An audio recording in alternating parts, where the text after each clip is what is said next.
Okay, my name's Rich Henry, Henry's Rabbit Ranch. We've been doing this since 1995. My friend on the counter here, this is Little Red, and he likes people coming in and greeting them. He's not bashful. He's more friendly with people other than myself even. And we got a passion for Route 66.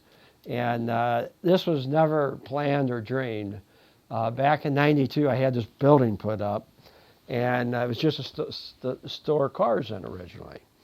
And in '93, I went to California in some church business, and going out and back in Arizona, I saw these historic 66 signs that Arizona was probably the first to put up. So that's kind of neat.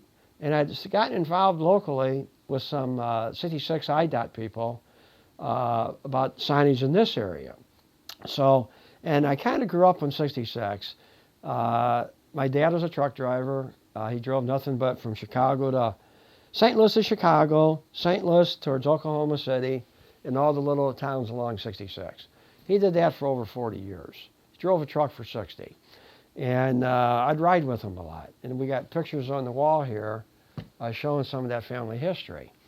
And growing up in St. Louis, my first job in high school was in a mobile gas station on Bellefontaine Road and Route 66. Now it's Bellefontaine Road and Interstate 270. It was just another road. You know, people from Arizona, New Mexico didn't have your major credit cards like now, but Mobile had credit cards and they would accept other oil company credit cards. We'd have to write down the license plate number. And it never meant nothing to me. So at the same time, I had another high school job across the river in Illinois at a trucking company. I would cross the Chain of Rocks Bridge, which is shown in that picture up there, to drive across to get to this other job. I hated that bridge. You had to pay 30 cents each way. It only made $1.50 an hour. And you could buy a book of tickets. If you bought a book of tickets, then it was only 25 cents each way. So again, it was just another road. Didn't really mean anything. So then when I get going to college to pay my way through it, I'm working at a trucking company on North Broadway in St. Louis, which was a city route of Route 66. Again, this is how I got to work back home. Down further, I'd go down to college. So I get out of college, and I taught school for a couple of years. And this was one of the only jobs that I ever had that was not right on a 66 alignment. It was one block off. So I didn't like teaching school, so I quit doing that. And then for 12 years, I drove a tractor trailer. Some of it was locally in the St. Louis area, and some of it was over the road. And at that time, 66 was still out there. And most of it was in the Midwest, St. Louis, Chicago, down in Oklahoma, and places like that. I can remember the last stretch that I drove on of Route 66 was back in the mid to late 70s in Missouri, down by Devil's Elbow.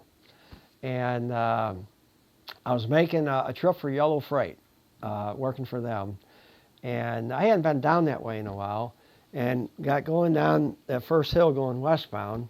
And the lanes weren't really that wide. They had these little rounded curbs on the side.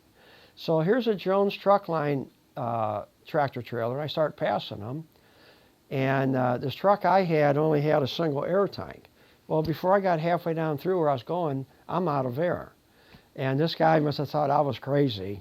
And I kept thinking, oh, when's this going to end? So finally it did, but I never saw that JTL driver the rest of the way down to Tulsa. So I did that for 12 years, and then deregulation struck. And the company I was working for then out of St. Louis, they went bankrupt. So at that point, I became an insurance agent with a company that had my car insured with since 1975. Well, I opened up an office in Grand City, not thinking anything of it, on Nate-Meoki Road. Come to find out later, it's the 26 to 30 Route 66 alignment. Deja vu. As Yogi Bear would say, deja vu all over again. So, and again, it didn't really mean a whole lot until later on when I got involved in this.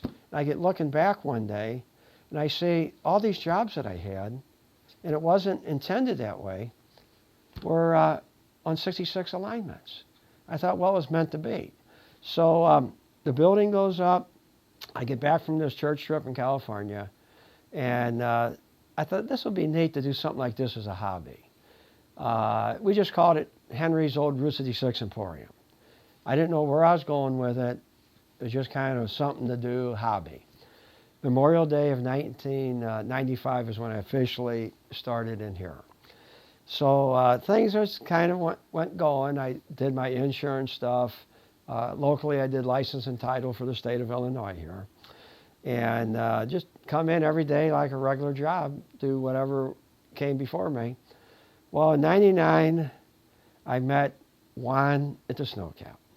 I've been wanting to meet him. I had heard so much about him in the 4 years we were doing this. So I had my opportunity in October of '99. Fantastic. A moment I will cherish the rest of my life.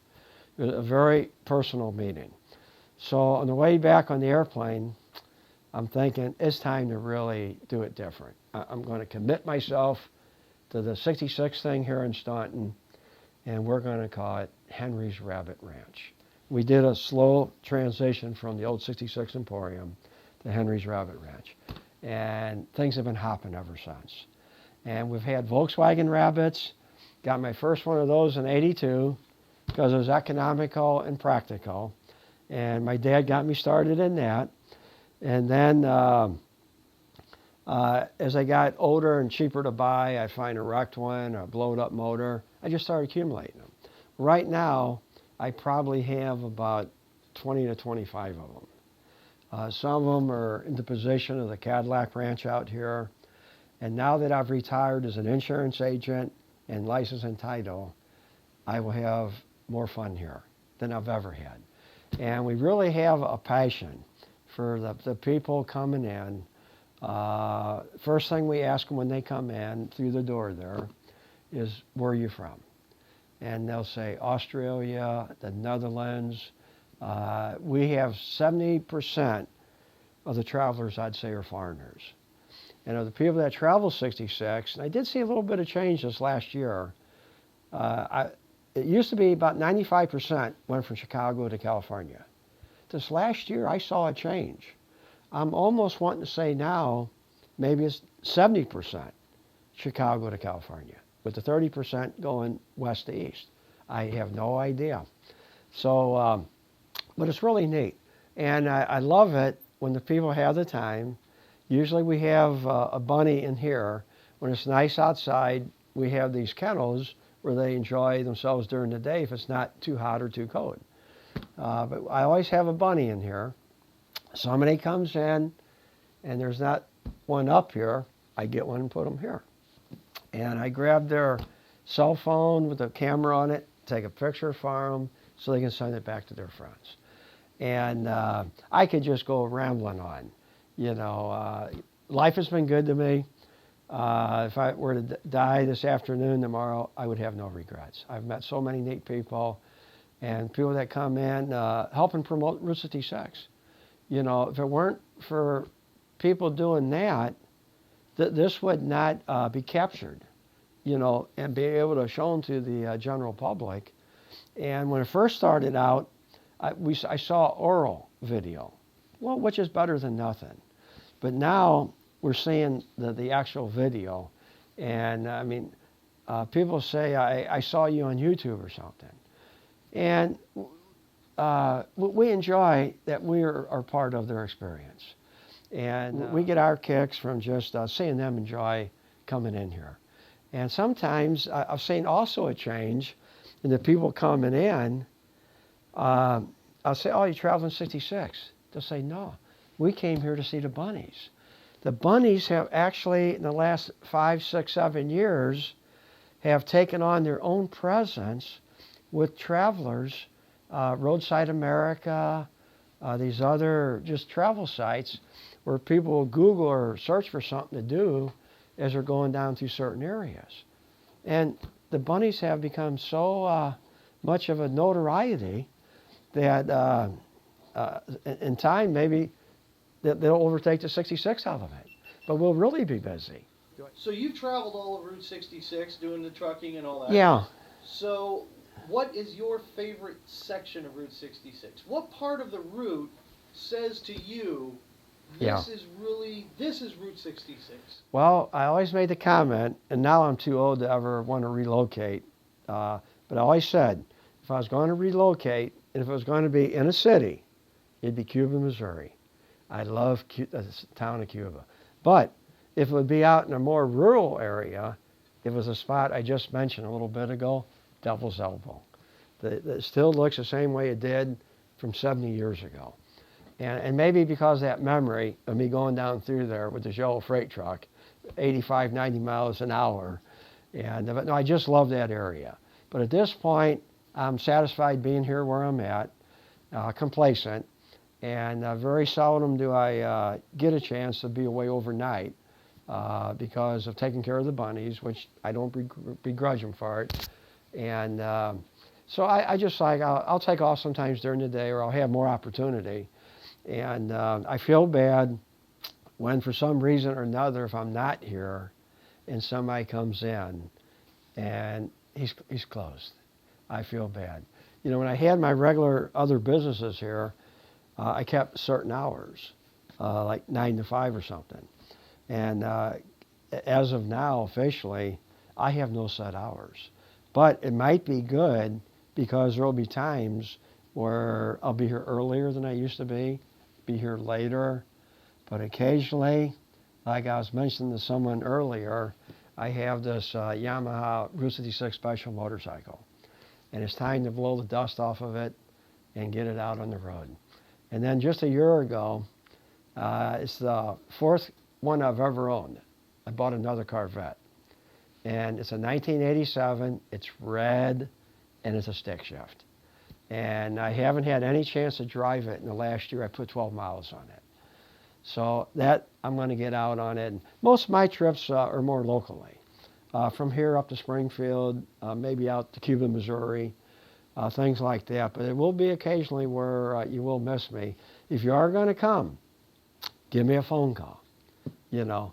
And if I write it down and say, yeah, I'll be here for you, the good Lord willing, I'll be here for you. You've done a lot with Route 66. You've pretty much lived your whole life on 66. Yeah. What would you like to see in the future for Route 66? Well, you know, I think just the way things are going. You know, all these, Illinois probably always been one of the leaders because back in 2000, they formed this commission for the Route 66 Heritage Program. Well, now, the takeoff from that is the Route 66 Scenic Byway. And they even have their own executive director, which is Bill Kelly. And, and he has an assistant named Jeff Ladd. These guys are phenomenal. And they're in it, the passion. And they have been a big promoter. The original director, her name is Patty Kuhn, and God bless Patty. I still think of Patty from time to time, and her starting it all and being there. And Illinois was one of the first states, if not the first state, to come up with a year-round Route 66 plate. And excuse me for a second, I'm going to grab one. Little Red will entertain you in the meantime. And this is one here. And I no longer have this plate active on one of my cars, but as you can see, if you turn it upside down, it looks like 66. But we do have the number 66 plate. So, I was very proud of this because when we first started with the program, I was on it for the first 6, 7 years. I was even the vice president when I resigned. Between Patty and myself, we were responsible for that Route 66 plate. And she's the one that deserves all the credit, though, because she took it and got it through our House and Senate in Illinois without one negative vote. And just recently now, they have come out where there's going to be a motorcycle Route 66 plate with that same style. So, but it's just, I probably got off this question here. I can't even remember what it was now. The future of 66. Oh, yeah. What would you like to see for the future? I just like to see it keep going the way it is. You know, that people get into it for the right reason. And it seems like to me what we've seen, this is our 22nd year doing this, that if they don't get into it for the right reason, they're not going to be here in a couple of years. The people that do, and it's really not, in a lot of cases, going to be a money-making thing. You got to more or less do it like I did it for years as a sideline hobby. But now that I'm retired, I can just do it however I want. And it'll probably even be more explosive. I refer to it as my out-of-control hobby now. And other people used to kind of mention that. And the bunnies really make it special for me. They, at one time, before they entered the scene, or before I really got involved with the rescue animal part of them, it was 66. But slowly but surely, these little guys here, like Little Red, just warmed my heart.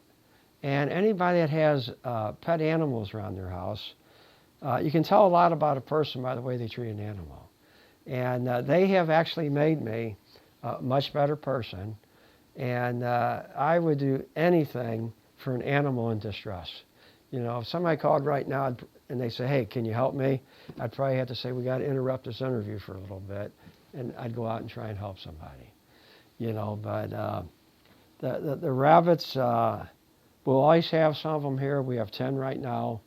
At one time, 14 years ago, I had 49. And they were rescue animals. They didn't enjoy the same luxury as the guys today. Sometimes I feel bad. But on the other hand, they'd be outside during the day all together. This one kennel had 28 bunnies in it as a result of 3 mothers and 1 father. And rabbits do multiply. And it makes me think back to 1959. Bobby Darin had a song called Multiplication. And in this song, one of the verses was, take 2 hare with no care, and pretty soon you got a room full of rabbit. And he's very true. So and I guess like Bob Barker used to always say, people, have your animals spayed and neutered, please.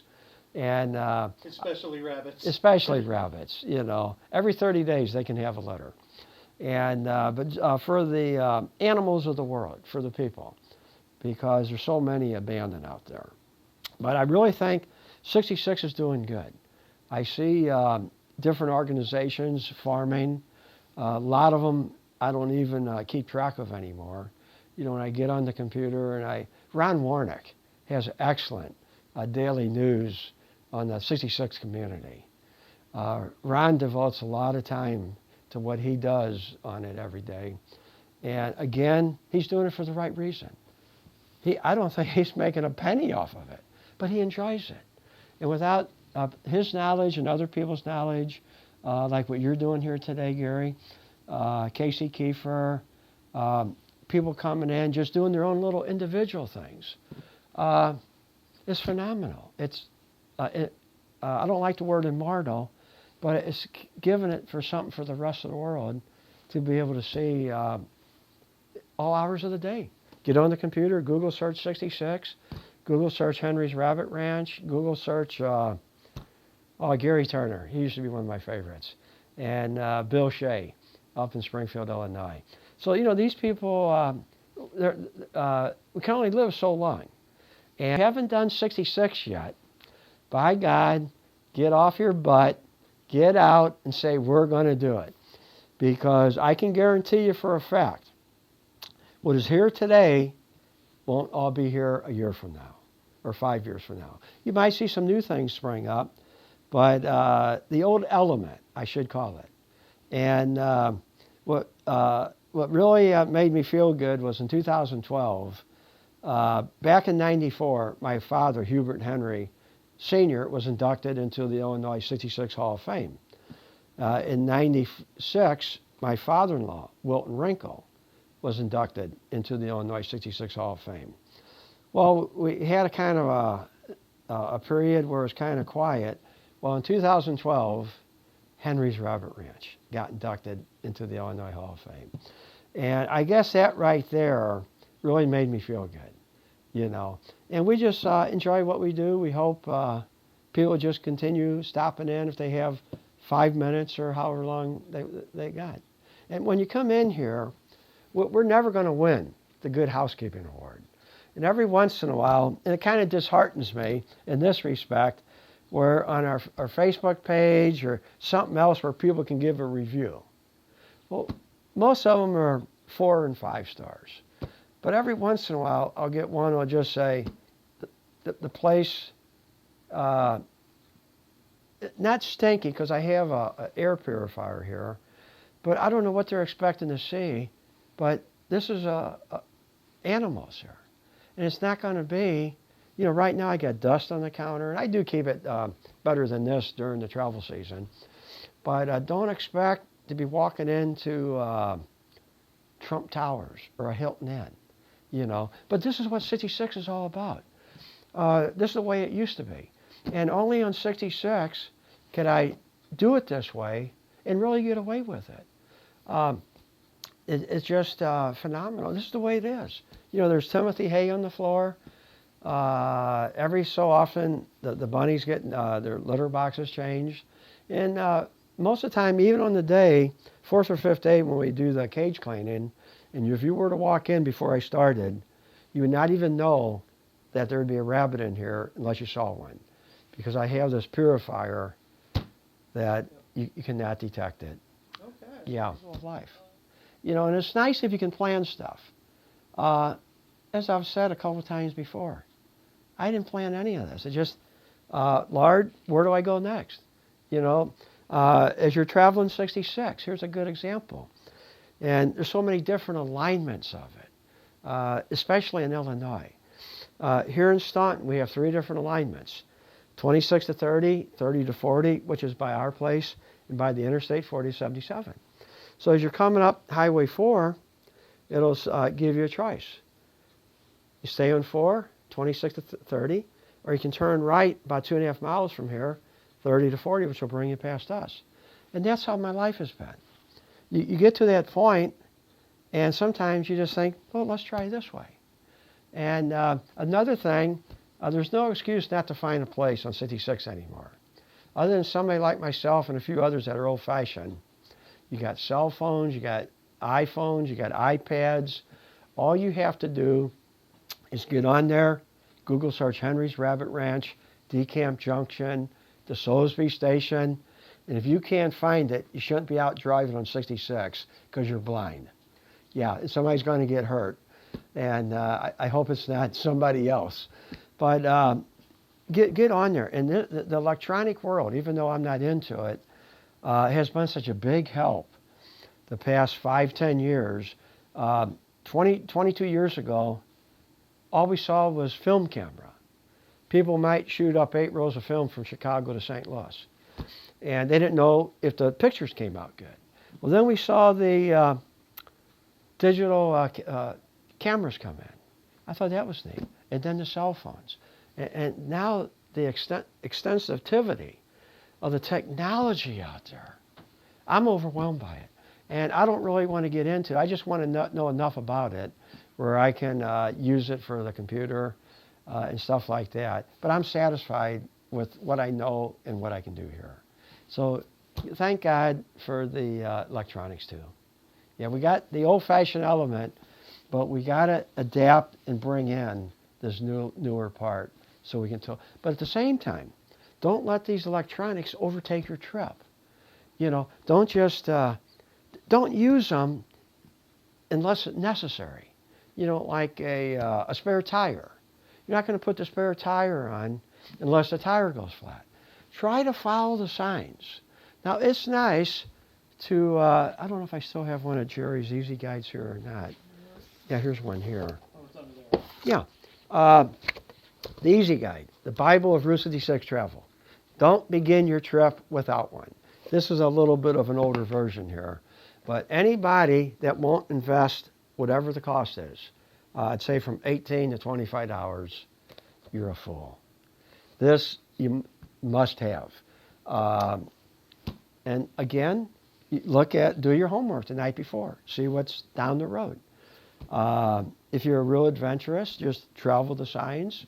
Keep this between you and your navigator, driver. And but everybody has to do it the way that works best for them, you know. Yeah. So you spent your whole life on Route 66. Yeah. How has it influenced you throughout your life? How has Route 66 itself influenced you? Well, like I said, it just kind of happened. It wasn't something I planned.